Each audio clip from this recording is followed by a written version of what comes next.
Hello guys, welcome back to my YouTube channel. তো আমি চলে এসেছি ছোট্ট একটা ব্লগ নিয়ে। তো চলো ব্লগটা কিসে সেই জন্য দেখাচ্ছি। আমি যাচ্ছি গিয়ে বাপের বাড়ি, সেটাই তোমাদের সাথে শেয়ার করবো। চলো টাটা, দেখা যাক।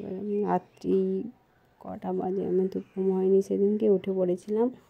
দেখলাম গিয়ে কটা বাজে, তখন দেখি একটা বাইশ। কী করবো, বাড়ি যাবো বলে কথা, ঘুম তো আর আসেই না। দেখো বাইরের দিকটা কত অন্ধকার, সেই অন্ধকারের মধ্যে দিয়ে আমি কী করবো ভেবে পাচ্ছিলাম না। আবার ঘুমিয়ে পড়েছিলাম।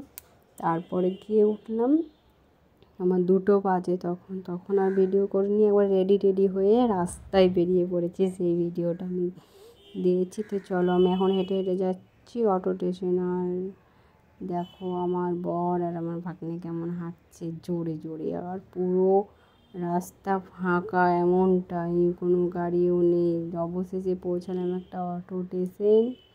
তা সেই অটো স্টেশনে গিয়ে একটাও গাড়ি নেই, আমার তো পুরো ঘামে গা ভিজে গেছে।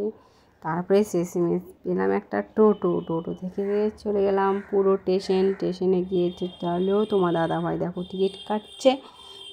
এই ট্রেন চলে এসছে, এটা ট্রেনটা আমাদের না। এই দেখো আমাদের ভাগনা বসে আছে। তারপরে আমরা ব্যাগ ট্যাগ নিয়ে চলে গেলাম। দেখো স্টেশনে বসে আছি, কতক্ষণ পরে পুরো ট্রেন পেয়েছি ফাইনালি। তো চলো, ট্রেনে ওঠার সময় অনেক ভিডিও আমি নিতে পারি না, কোনো কিছু বলো না আমাকে। আমার বর ডাকছিল, এই দেখো আমরা সিটে বসে আছি।